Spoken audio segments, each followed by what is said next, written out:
In this video, I'm going to give you the answer of this question. The question is, which of these items can you buy in a Japanese vending machine? Well, I give you the answer of this question, and the correct answer for the question is edible box. So that is the answer for the question.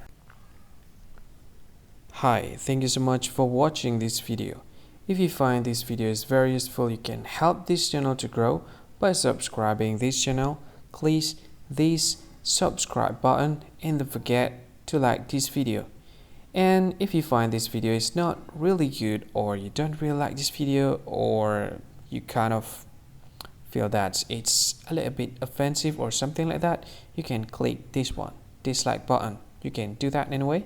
And if you want to share this video with your friend, you can share it by clicking this share button, and you can share it to any social media that you wish that is currently available at this time, like Facebook, Twitter, LinkedIn, and many others, right? And if you want to add this video to your playlist, you can click this one. You can watch this video later, and you can find more options by clicking these three dots. And yeah, don't forget to subscribe. I think that's all of it. Thank you so much for watching this video, and see you again in another video. Bye bye. See you again.